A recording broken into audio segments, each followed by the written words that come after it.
과거에 우리가 알고 있던 이 시장의 뷰와 너무 많은 것이 바뀌었다라고 저는 생각을 하거든요. 지금의 시장이 다시 상승할 것이냐. 두 가지 측면에서 이제 또 한 가지를 본다면 지금이 가격이 싸냐라고 물어본다면 쌉니다. 그건 틀린 이야기가 아닙니다. 근데 할인 구간이라고 물어본다면 저는 이 시장이 결코 과거와 똑같지 않다. 그리고 한국도 배경이 완전히 바뀌어 버렸기 때문에 요즘 시장 변동성, 미국도 그렇고 한국도 그렇고 정말 예상했던 거와는 다른 결과들이 자주 일어나고 있습니다. 정말 엄청난 변동성이다 이렇게 표현하시는 분들이 많이 있는데요.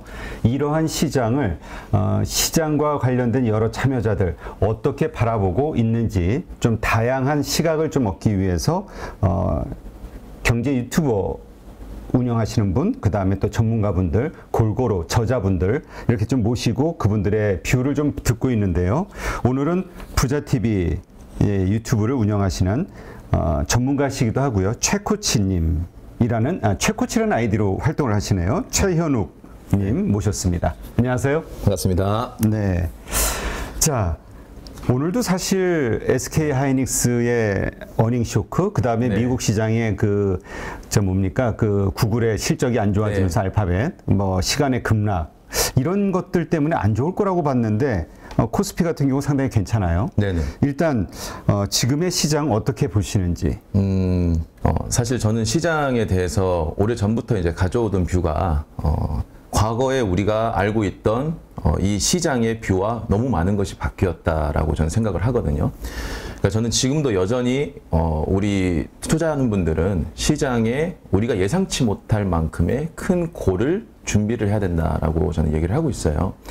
그러니까 2020년 이후로 우리가 많은 투자자분들이 시장에 들어왔는데 이분들이 가지고 있는 대부분의 시장을 판단하는 근거가 대부분은 기준이 2020년, 21년이고요. 네. 그래봐야 좀 더 앞으로 간다고 해봐야 근 10년 이내에 얘기들을 가지고 지금의 시장을 좀 판단하는 것들이 좀 많은 것 같아요. 근데 저는 개인적으로는 생각이 아주 반대에 있습니다. 첫 번째는 우리가 알고 있는 자본주의 시장의 가장 근본적인 에너지는 유동성이거든요. 네. 돈 때문에 사실 오르는 거잖아요. 그렇죠. 그리고 그 돈을 풀어주는 것은 미국의 연준이 어떤 명분을 항상 갖다 대면서 돈을 풀어주는 거고 지금은 그 돈들을 풀어주는 이 배경이 완벽히 과거와 반대로 180도로 바뀌었다. 이렇게 저는 생각을 하고 있어요. 그래서 우리가 원하는 지금의 가격이 싸졌다. 그리고 이 쌌을 때 사면은 다시 오를 것이다. 이런 시장의 생각이 저는 조금 어려울 거다라고 보고 있습니다. 그렇군요. 그러니까 지금 연준이 긴축을 하는 한 결과적으로 증시는 오르기는 좀 쉽지 않다. 이렇게 보시는 걸로? 단순히 긴축만 얘기하는 거는 아니고요. 그러니까 정확히 말하면은 긴축 구간의 시장이 좋아지는 것은 어렵습니다. 근데 많은 사람들이 지금 기대하고 있는 게 연준 피봇, 정책 전환 이런 얘기를 하고 있거든요. 그러면 우리가 지금 당장 최근에 한 3, 4일 정도 미국 증시가 반등을 했고 지금 한국 증시도 뭐 실적이 어닝 쇼크가 나오긴 했지만 전체적인 시장은 그래도 한 2, 3일 정도 조금씩 오르고 있거든요. 근데 이 이유가 뭐냐라고 시장에서 찾아본다라고 하면 연준의 피봇, 그러니까 연준의 주요 인사들이 이렇게 가다간 경제가 무너진다. 그래서 연말 정도에는 이제 금리 인상을 좀 늦출 것이다, 멈출 것이다. 이런 얘기를 많이 하거든요. 그럼 이제 우리가 봐야 되는 건 뭐냐면 긴축 기간 동안에 시장이 하락하는 건 누구나 다 알고 있는 거고 이 이후에 시장이 오르려면 연준이 어떤 정책을 해줬을 때 그걸 이어서 시장이 좋아지는 거거든요. 그렇죠. 근데 저는 그것이 바뀌었다라고 보고 있는 겁니다. 가장 크게 이제 첫 번째 볼 것은 금리 인하가 과연 시장에 좋은 이야기냐. 저는 안 좋다라고 얘기를 하거든요. 지금 하게 되는 금리, 만약에 한다면 금리 인하를. 네. 제가 과거에 이제 연구원 시절부터 항상 얘기했던 게 뭐냐면 금리 정책에는 선제적 금리 정책하고 후행적 금리 정책이 있다라고 얘기를 많이 해요. 그렇죠. 우리가 일반적으로 알고 있는 경제 정책은 원래 이 정책이라는 걸 하는 사람들은 사실 미래를 알 수가 없기 때문에 먼저 뭔가를 진행하기보다는 기존에 발생했던 일을 가지고 대응책을 마련하는 게 원래 보통 경제 정책이잖아요. 그러다 보면은 발생한 일을 가지고 그 다음에 정책을 했기 때문에 후행적 경제 정책이 많이 나왔어요. 금리도 마찬가지죠. 경제가 좋아지고 나면은 과도한 버블을 우려해서 금리를 인상을 하고 또 경제가 또 안 좋아지면 이거를 살리기 위해서 금리를 내리는 후행적 정책을 했는데 지금 주식 투자를 하는 사람들이 대부분 경험했던 것은 빨라봐야 2019년, 20년이고요. 뒤에 온 분들은 2021년입니다. 근데 2019년 6월과 2020년에 했던 금리 인하 정책은 후행적 정책이 아니고 선행적 금리 인하 정책입니다. 그러니까 실물 경제가 무너지기 전에 미리 금리를 인하를 해줬기 때문에 그걸로 인해서 시장이 상승한 거죠. 그래서 지금 투자하는 분들이 자, 금리 오르는 게 사실 안 좋았으니까 이제 금리를 인하시키면 반대로 좋아질 거야 라고 생각을 하는 거죠. 근데 지금 금리를 인상하는 정책도 선행적이었어요.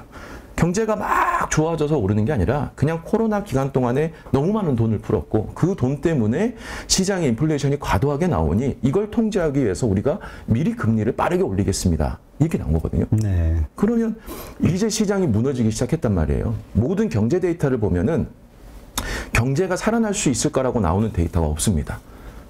거의 없어요. 근데 이 상황에서 금리를 인하할 때쯤이 된다면 그거는 경제가 이미 무너졌기 때문에 금리를 인하하는 정책입니다. 그러니까 쉽게 말해서 잠깐 동안의 선행적 정책이 되고 다시 후행적 금리 인하가 나오는 상황이라고 저는 보고 있는 거예요. 그럼 이때의 금리 인하는 이제 돈을 풀 테니까 여러분 살려드릴게요가 아니라 우리 이제 돌이킬 수 없을 만큼 시장이 안 좋아졌습니다. 이제 금리 인하를 안 하고는 버티기가 어렵습니다. 이런 의미로 하는 거죠. 네. 그럼 과연 그때 지금의 시장이 다시 상승할 것이냐. 두 가지 측면에서 이제 또 한 가지를 본다면 저는 돈을 푸는 게 아마 쉽지 않을 것이다. 왜냐하면 많은 분들이 오해하시는 게 있어요. 지난 40년간 연준이 계속 해왔던 것은 지금 사람들이 바이 더 딥 떨어지면 사면 언젠간 오르더라. 주식은 무상향을 한다. 이렇게 얘기를 하거든요. 근데 그 배경에는 40년 동안 연준이 돈을 풀어줄 수 있었던 명분이 있었기 때문입니다. 그리고 이 명분에서 돈을 풀기 위한 자금 조달을 해줄 수 있었던 큰손 국가들이 있었기 때문인데 이게 뭐냐면 돈을 풀려는 명분이 인플레이션을 만들기 위해서였죠. 그러니까 되게 아이러니한 게 뭐냐면 미국은 1970년대에 너무나 높은 하이퍼 인플레이션을 겪으면서 과도하게 금리를 단기간에 끌어올려서 대공황을 맞이했거든요. 그런데 인플레이션을 준비했다라고 얘기를 하는 거죠. 근데 왜 그렇게 되냐면 일본이 1980년대에 버블을 겪으면서 1990년대부터 전 세계의 자본주의 시장과는 조금 다르게 돈을 풀지 않는 정책을 했습니다. 그래서 실제로 1990년대 초반부터 일본의 통화 정책의 이 통화율을 보면은 다른 나라와 다르게 굉장히 밑으로 빠졌다가 조금씩 다시 오르는 수준밖에 안 돼 있습니다. 그러니까 일본은 돈을 풀지 않는 정책을 가면서 디플레이션을 오래 겪었고 경제에서는 디플레이션이라는 것이 한 번 생기면 수십 년간 가더라. 일본의 사례를 보니. 그런데 우리는 미국은 물론 바로 앞에서 엄청난 하이퍼 인플레이션을 겪었지만 이게 결국은 우리가 정책으로 대공황이 왔을지언정 통제는 가능하더라. 이렇게 얘기를 한 거죠. 그래서 우리는 디플레이션은 가장 위험하니 인플레이션을 만들자. 다만 인플레이션이 2% 이상 과도하게 커지면 우리가 대칭적 물가 목표제라는 걸 대입해서 2%만 넘으면은 조금 누르고 2% 누르면 누르고 디플레이션이 올 것 같으면 돈을 풀고 그래서 이런 명분하에 돈을 계속 풀 수 있었던 거죠. 네. 그러면 일단 첫 번째는 연준이 인플레이션을 만든다는 명분을 수십 년간 쏘을 수 있었기 때문에 돈을 풀었다고. 그럼 연준은 돈을 풀기 위한 재원을 조달을 해야 되잖아요. 그렇죠. 그러면 연준은 당연히 국채를 발행을 해야 됩니다. 근데 이 국채를 발행하면 누군가가 사줘야 되잖아요. 그렇죠. 예. 근데 원래 이 손을 바로 중국이 그 역할을 해줬었습니다. 그러니까 미국과 중국은 사실상 경쟁 국가이면서도 저는 이렇게 표현합니다. 경쟁 국가이면서도 사실상 사업적 파트너였다. 미국이 엄청난 돈을 뿌리기 위해서 국채를 발행했는데 이 국채를 사줄 사람이 필요하니 중국을 이 경제를 성장시켜 준 거죠. 그래서 1990년대 초반에 WTO에 이제 미국이 힘을 써서 넣어준 다음에 중국이 자본주의로 막 성장을 하면 그 돈을 바탕으로 국채를 샀던 겁니다. 그래서 중국이 전 세계에서 미국 국채 보유율 1위인 국가가 됐었던 거죠. 근데 2018년도에 미중 무역 전쟁을 통해서 이미 중국은 미국 국채를 대량 매각하면서 과거에 보유하고 있던 물량의 이미 30% 정도를 다 정리를 했습니다. 그럼 당연히 미국 입장에서는 내가 앞으로 돈도 더 풀어야 되고 기존에 있었던 국채 시장에 나온 이 채권들도 누군가는 사줘야 되거든요. 그래서 그 역할을 저는 대신해줬던 게 일본이라고 저는 보고 있습니다. 그래서 일본이 무제한 양적 완화를 해도 이 미국이 계속적으로 용인을 해주고 그거를 놔뒀던 이유가 그 돈을 풀어야지만 미국 국채를 사줄 수 있으니까. 근데 최근에 이 일본도 엔화 가치가 너무 급격하게 폭락을 하다 보니까 결국은 이제 어쩔 수 없이 미국 국채를 매각하기 시작한 겁니다. 네. 그러면 우리가 여기서 확인할 수 있는 거는 첫 번째는 이 연준이 돈을 풀 수 있었던 명분이 인플레이션이었는데 지금 이미 앞에서 과도하게 높은 인플레이션이 나와버렸다는 겁니다. 그러면 이 다음 정책 때 또 우리가 이제 인플레이션을 만들기 위한 목표를 가지고 돈을 풀겠습니다가 결코 쉽지 않은 겁니다. 이미 지금 엄청난 인플레이션을 겪고 있으니까 40년 만에. 그렇죠. 그러면 반대로 또 과거처럼 이 평균 물가 목표제라는 대칭적 물가 목표제의 반대인 평균 물가 목표제라는 거를 만들어서 물가를 올린 거거든요. 사실 저는 연준이 이 정책을 했을 때 제 개인적으로 감히 제가 뭐 그분들을 뭐 어떻게 비하할 수는 없겠지만 제 개인적인 생각으로는 이게 무슨 말이 되는 정책인가라는 생각을 했어요. 2020년 8월에 갑작스럽게 연준이 물가 목표제라는 거를 바꿀 생각을 하고 있다. 이런 이제 찌라시성 기사들이 나오기 시작하면서 어느 순간 연준이 그걸 채택했다라고 나온 거거든요. 근데 이 평균 물가 목표제라는 게 과거처럼 매년 2%가 오르면은 그거를 통제하겠습니다가 아니라 그냥 평균으로 2%가 만들어질 때까지 우리는 크게 관여하지 않겠습니다. 이 내용을 얘기한 거예요. 근데 사실 시장이 물어본 거죠. 몇 년 동안의 평균이냐라고 물어봤을 때 연준이 명확한 답은 주지 않았습니다. 뭐 앞으로 5년, 앞으로 10년 동안에 혹은 과거의 5년, 10년 동안에 이 기간을 뭐 우리가 평균을 잡겠습니다. 이런 명확한 데이터도 없고 그냥 평균인데 우리가 2% 예전처럼 잡던 거는 조금 러프하게 갈게요. 그래서 시장이 그럼 5% 이상 물가도 용인할래? 라고 했더니 그거는 조금 과도하게 본 것 같은데 어쨌든 2%가 넘더라도 우리는 좀 용인해 줄게요. 되게 이도저도 아닌 정책을 했습니다. 그때 제가 생각했던 게 연준이 명분은 고용이 더 중요하기 때문에 우리는 고용을 위해서 물가가 조금 오르더라도 우리는 용인해 주겠습니다. 이걸 얘기한 건데 저는 사실 이것도 명분이었다라고 생각해요. 그럴 수밖에 없는 게 천문학적으로 풀린 돈들이 물가를 끌어올릴 수밖에 없는 요인인데 근데 그 물가가 오르는 것을 용인을 해주겠다고 한 거죠. 그래서 물가가 4%, 5% 넘더라도 연준이 계속적으로 얘기했던 물가가 일시적입니다라고 얘기했던 거는 저는 사실 개인적으로는 이건 말도 안 되는 소리다라고 얘기했던 겁니다. 이건 절대 일시적일 수가 없다. 그래서 지금 이렇게 오는 거예요. 그러면 이 상황에서 다시 이 평균 물가 목표제를 대칭적으로 선에 이제 돌아온다고 하면 우리가 기대하는 2%가 넘더라도 돈을 계속 풀어줍니다는 사실상 이제 어려운 이야기가 된 거고요. 그렇죠. 인플레이션을 다시 만들기 위해서 물가를 끌어올리기 위해서 돈을 풀겠습니다도 어려워진 거고요. 그걸 하기 위해서 이 국채를 발행해서 사줄 큰 손도 지금 현재는 대체자가 없는 상태입니다.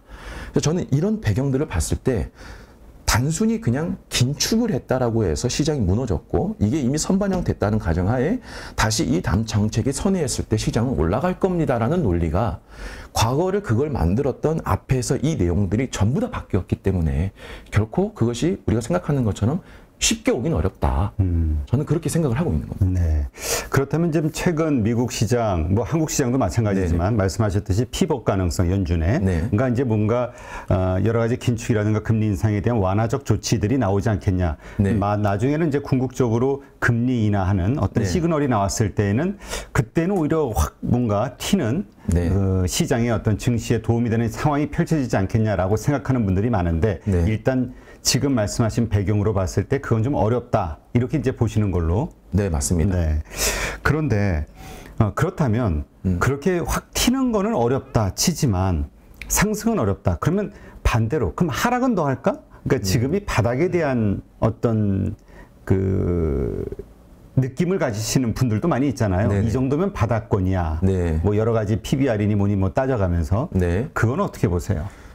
이 부분은 사실 되게 말씀드리기 조심스러운데요. 그렇죠. 왜냐면 네. 이건 뭐 근데 여러 가지 생각이 있는 거니까 그냥 편안하게. 그러니까 지금 시장의 논리는 아마 이렇게 나눠진 것 같습니다. 지금 가격이 굉장히 싸다.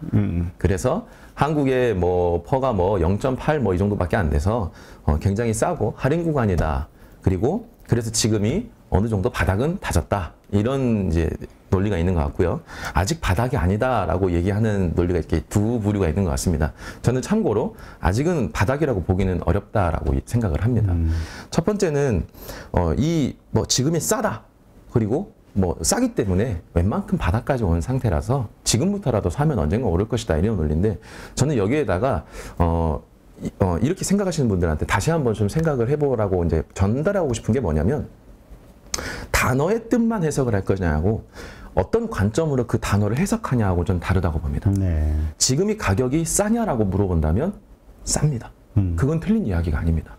근데 할인 구간이라고 물어본다면 할인이라는 것은 이 가격이 내려왔다가 반드시 올라간다는 전제 하에 우리가 할인이라고 부를 수 있는 거잖아요. 근데 반드시 올라간다라는 것 자체는 저는 사실은 동의하기 좀 어렵습니다. 왜냐하면 그동안 자본시장이 꾸준하게 상승해왔던 앞에 배경들이 있었고 제가 조금 이따가 말씀을 드리겠지만 이제는 전 세계가 지정학적으로 우리가 예상할 수 없었던 평화로운 시기가 끝났다라고 저는 생각을 하기 때문에 그런 시기가 똑같이 오기는 당장은 어렵다 보고 있습니다. 그러면 왜 할인 구간을 제가 관점이라는 얘기를 했냐면 이렇게 보시면 될 것 같아요. 우리가 보통 이제 우리 대표님이 만약에 이 펜이 만약에 1,000원인데 이 1,000원이 100원이 된 겁니다. 그러면 대표님은 이 100원짜리 펜을 대량 구매 혹시 하시겠습니까? 대량 구매보다는 내가 필요한 것보다 약간 더? 약간 더. 예, 맞습니다. 여기서 되게 중요한 포인트를 말씀해 주셨는데 필요하면은 조금은 살 겁니다. 근데 만약에 필요 없는 게 싸진다라고 하면 우리가 그걸 과연 살 것이냐.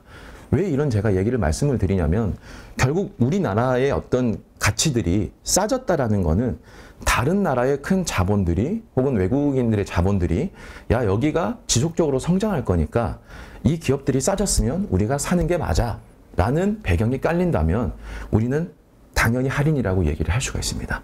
자, 그리고 이게 필요하냐 필요하지 않느냐는 그런 큰 자본들 입장에서 여기가 상승하면은 상승할 예정이면은 필요하다라고 표현할 수가 있는 거고 야 여기가 과거처럼 이제 상승하기 어려워 이렇게 얘기하면 그건 사실상 필요 있는 물건이 아닌 게 되거든요.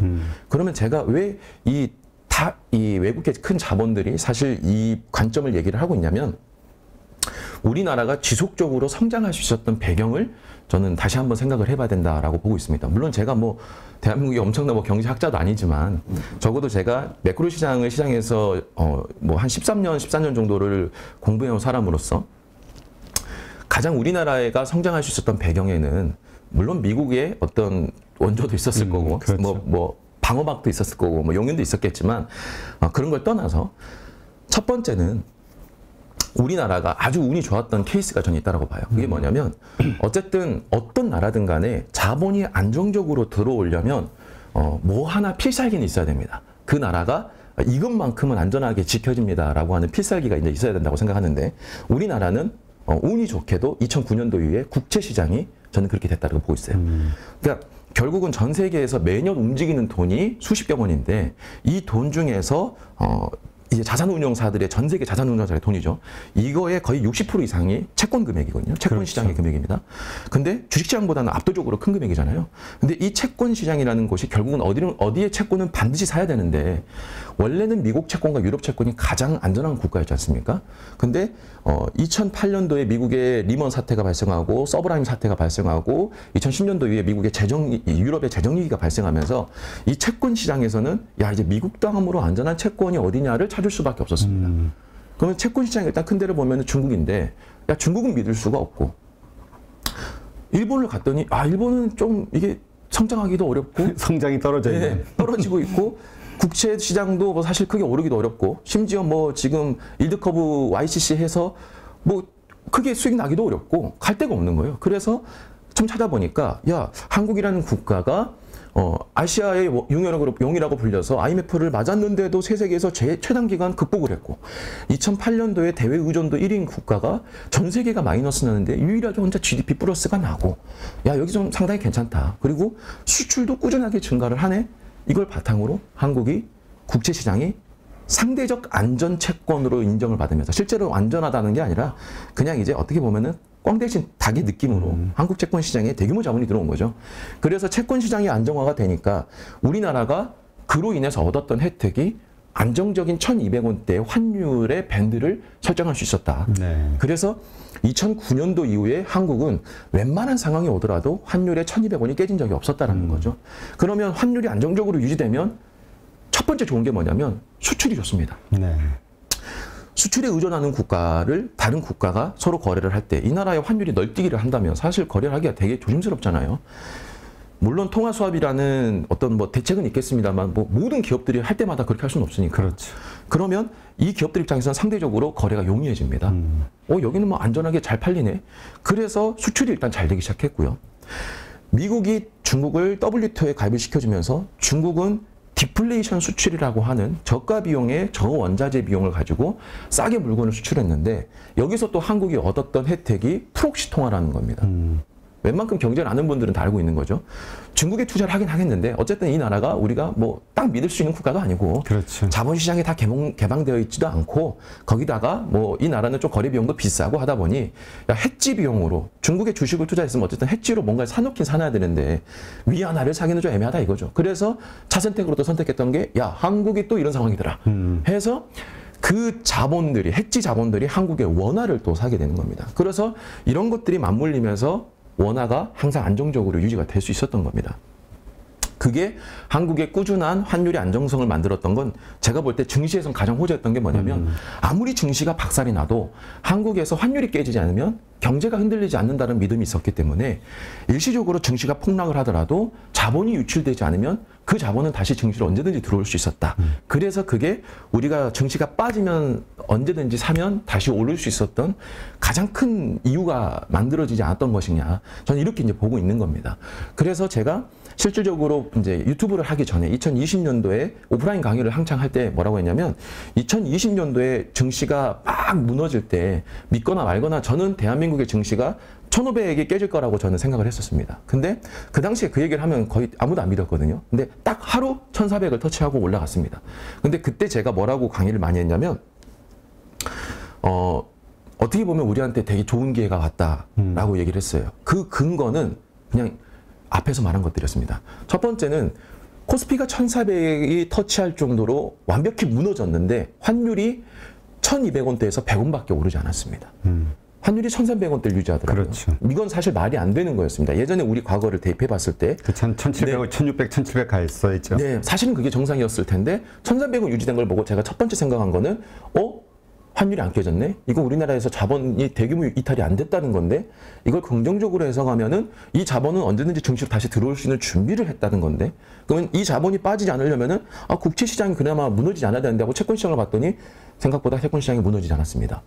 그러면 중국과의 프록시에 대한 문제만 없다면 이거는 얼마든지 우리 이 자본들이 다시금 들어와서 확 이끌 수 있겠구나라는 생각을 했고 그럼 마지막으로 확인할게. 그럼 전 세계가 돈을 다시 풀어주는 선제적 금리 인하의 통화 정책을 하고 있느냐. 근데 전 세계가 이례적으로 공조를 통해서 돈을 풀어버린 겁니다. 네. 이건 사실 의심할 여지가 없었죠. 그래서 당시에 제가 우리는 지금 이 시기 때 가장 성장성이 좋은 2차 전지를 투자하겠습니다. 라고 했었고 제가 2020년 5월부터 2차 전지에 대한 투자를 진행을 했었습니다. 당연히 당시에 제 강의를 들었던 제 고객분들도 똑같이 다 투자를 했고 수익은 굉장히 좋았습니다.